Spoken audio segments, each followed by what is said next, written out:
Chapter 7. A Mad Tea Party.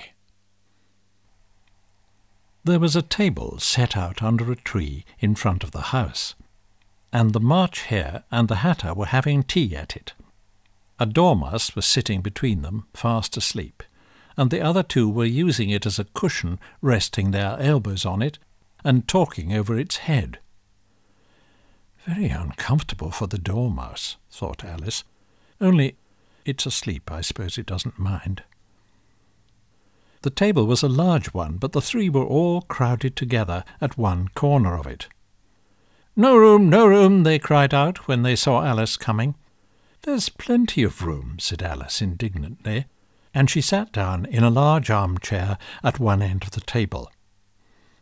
"Have some wine," the March Hare said in an encouraging tone. Alice looked all round the table, but there was nothing on it but tea. "I don't see any wine," she remarked. "There isn't any," said the March Hare. "Then it wasn't very civil of you to offer it," said Alice angrily. "It wasn't very civil of you to sit down without being invited," said the March Hare. "I didn't know it was your table," said Alice. "It's laid for a great many more than 3.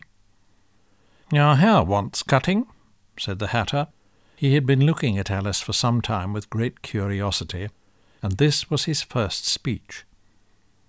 "You should learn not to make personal remarks," Alice said with some severity. "It's very rude." The Hatter opened his eyes very wide on hearing this, but all he said was, "Why is a raven like a writing desk?" "Come, we shall have some fun now," thought Alice. "I'm glad they've begun asking riddles. I believe I can guess that," she added aloud. "Do you mean that you think you can find out the answer to it?" said the March Hare.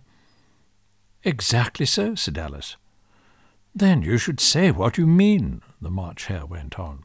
"I do," Alice hastily replied. "At least, I mean what I say. That's the same thing, you know." "Not the same thing a bit," said the Hatter. "Why, you might just as well say that I see what I eat is the same thing as I eat what I see." "You might just as well say," added the March Hare, "that I like what I get is the same thing as I get what I like." "You might just as well say," added the Dormouse, which seemed to be talking in his sleep, "that I breathe when I sleep is the same thing as I sleep when I breathe." "It is the same thing with you," said the Hatter, and here the conversation dropped, and the party sat silent for a minute, while Alice thought over all she could remember about ravens and writing desks, which wasn't much.